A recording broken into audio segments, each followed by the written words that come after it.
guys! Good day sa lahat! So, nandito tayo ngayon sa Omeda. Nandito naman tayo ngayon sa 2nd Street. Samahan niyo ako hanggang dulo ha. Dahil titingnan na naman natin kung anong mga updated nila dito. Dahil medyo malaki kasi itong ukayan na to. At nakita ko maraming magaganda rito. So, ito na nga, may nakita ako ditong Gucci. Guys, ang ganda talaga. Tingnan niyo naman, mukhang bago pa. Napakalinis. Yung gilid niya, ang ganda. Yung ano naman niya guys, nahirapan pa ako kasi wala ngang nagkakamera. So ito na nga, matigas pala ito dahil magnetic yung ano niya, yung pagbubukas. Pero ang ganda ng logo, pati yung hardware. Hindi pa kumukupas dahil wala rin siyang dumi. May dustbag din sa loob. Ito pala yung loob niya. Ayan siya. Tapos yung chin niya, yung parang metal. At saka hindi rin, mukhang bago pa nga ito. Yun nga, medyo lang pricey. So, dito naman tayo sa kabila. Tawid dahil, ano lang sila, isang hilera lang yan eh. Ito naman ang vintage na Louis Vuitton. Tingnan nyo naman siya guys. Oh. Mga ganitong leather, ang gaganda talaga, ang titibay. Medyo matigas siya guys. So, simple lang ang style niya. Ang ganda rin nito guys. Promise, hindi to basta-basta. At simple. Kaso nga lang, yung konting, may mga scratch na konti. Yun lang. Ang linis din yan sa loob. Yun nga lang siya. Isa lang siyang handbag. So, dito naman tayo sa baba. Mga LV to naka-hilera. So, ito, isa rin tong LV. Pero ito naman guys, meron siyang pang sling bag or body sling ba. Ayan. Maganda siya. Ang ganda rin ng style nito ha. Tapos yung hawakan lang niya, medyo malambot na dahil siguro ito ang palaging ginagamit. Pero ito, yung pang sling niya, ang ganda, walang watermark. So, medyo may pricing nga lang konti. Ayan, pati yung puwet. Yung katawan, ang ganda. At saka malaki din. Tama lang din yung laki. So, ito naman, medyo mas mas medyo mura dahil mukhang mas gamit to eh. Kaysa isa. Kaya siguro. Pero konti lang din ang diferensya. Ayan siya guys, o diba? Medyo maitim na yung hawakan din niya. Sinulid din to sa may-ari, no? Gamit na gamit.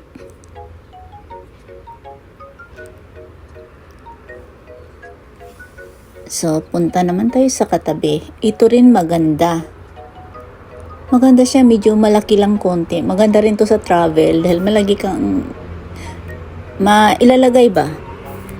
Tapos, kumikintab sa kamera ko sa kalumaan. Yun ang maganda sa leather. Ito naman hindi siya watermark kaso nga lang ano bang tawag dito. Pero sa personal hindi naman siya yung madumi. Ayan, may kunting ano lang sa gilid. Pero guys, feeling ko mura na to ha. Ito naman ay isang handbag. So itong isa, shoulder bag siya. Ang laki niya pero ang ganda rin niya. Sa mahilig sa mga ganito, ang laki din niya, ang ganda. At maganda rin yung presyo dahil maganda rin kasi siya guys eh. Walang watermark. Ang linis. Sa loob din ang linis. Vintage din ang dating. Tingnan mo.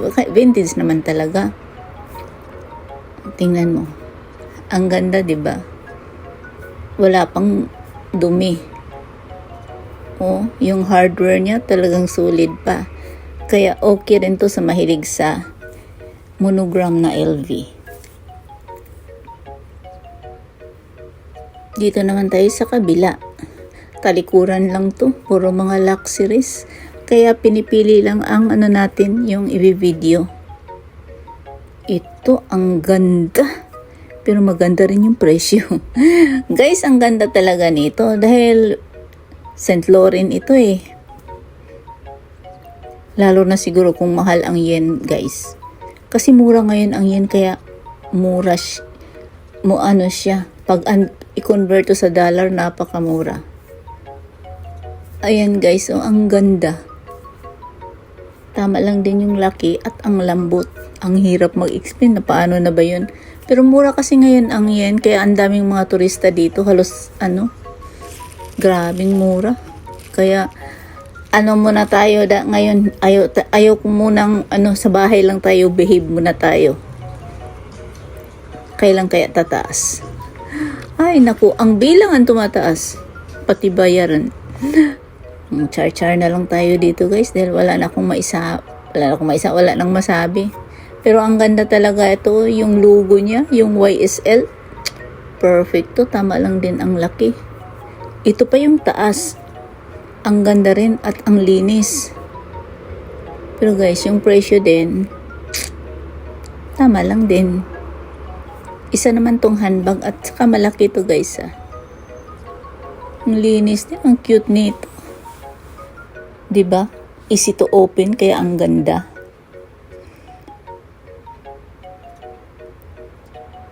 So, ito naman sa taas, ito naman ay isang Prada.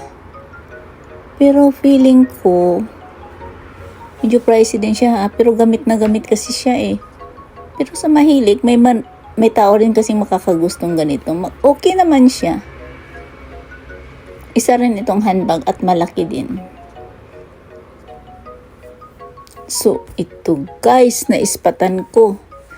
Guys, ang cute nito. Hindi, sa personal, ang cute. Tapos, yung leather niya, hindi naman yung matigas na matigas. Manipis lang din siya. Kaya sa loob, ang ganda rin ng style. Napakalinis. Perfect din ito ha. Isa naman itong Coach.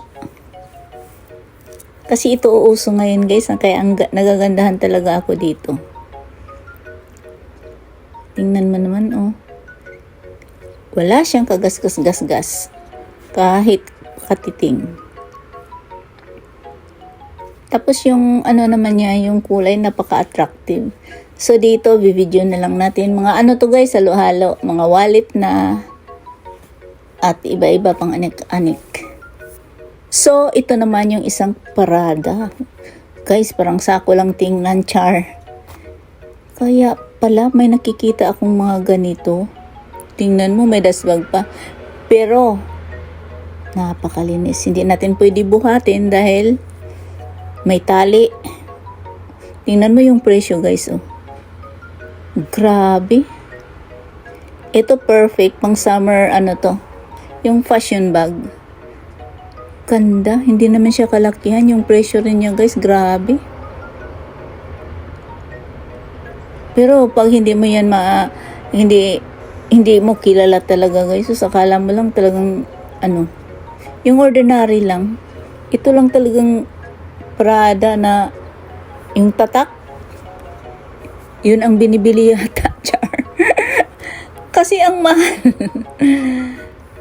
So, ito rin, ang ganda rin nito. Lahat na lang maganda. Yung quality, tsaka mura guys. 20k lang yan, mahigit. O, tingnan mo. Yung half niya, yung, yung pang, tawag nun? Pang shoulder ba? Yung crossbody, ang ganda rin. Ito rin, ang ganda yung logo. Hiragamo naman to guys. Pero sa personal, ang ganda to tingnan. Sa camera lang, hindi parang siya. Ang daming gas-gas, pero hindi. Sa personal, maganda rin to. Simple pa. Ayan, ang loob niya, napakalinis. Cute. Madali lang tumawala. Dahil ang cute. O, pati yung niya. Mayroon siyang sa gilid may side pocket. May bulsa ba? So maraming tao dyan kasi doon banda kaya ayaw ko pumunta doon, daming tao. Alam mo naman pag may nakaganong cellphone, nahiya rin ako. So, ito yung white. Medyo mas mura siya. Yung coats din ito. Guys, ang ganda rin. Pero iba, malaking talagang diferensya dahil mas mura ito eh. Pero binuksan ko yan guys. Tingnan mo. Wait konti ha dahil mahirap. Mahina ang kalaban. Walang kameraman. Ito yung loob niya guys. Oh. Diba ang cute? Simple. Sa gilid lang kasi may mga pocket kaya easy to open. Ito siya oh. Cute yan.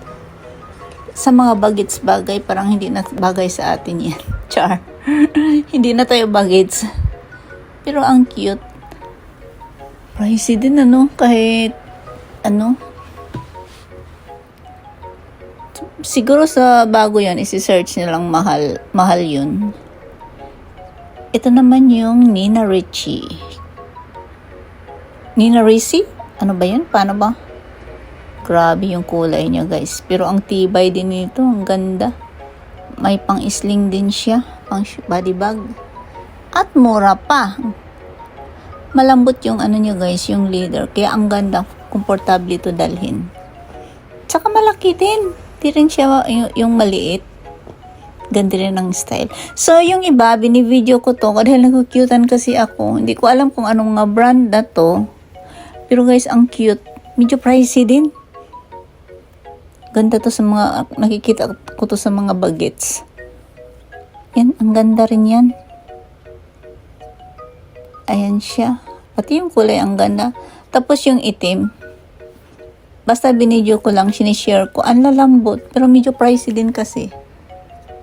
Ayan siya oh. Pang party-party, ang ganda rin yan. Mukhang bago pa din. Kaya perfect din to. So guys, itong shoes na to, yung Onitsuka Tiger, ito yung famous din sa Japan, lalo na yung mga turista, binibili talaga to, pinipilahan. Mura lang kasi ito, nakita ko, pero maliit kasi. Dahil mahal to guys eh. May tag ano to guys, 20k pataas, mayroong pinakamura yung 5k pataas.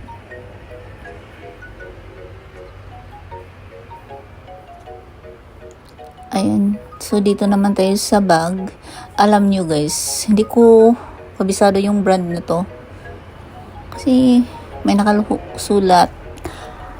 Japanese kasi. Hindi ko alam. Basta, pag walang English, hindi ko siya sinulat. Yung presyo lang. Ang ganda kasi ng mga yung quality.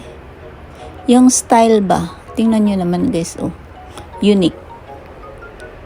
At napakalinis pa. O pati yung hawakan niya, sulit. Yan ang senaryo sa loob. Yung style niya, kakaiba. Tapos itong violet, ang ganda. Violet nga lang ang kulay, talagang pansinin. Medyo pricey siya. Kaso, ang ganda ha, ang ganda ng leather niya. Tapos easy to open, ang laki rin.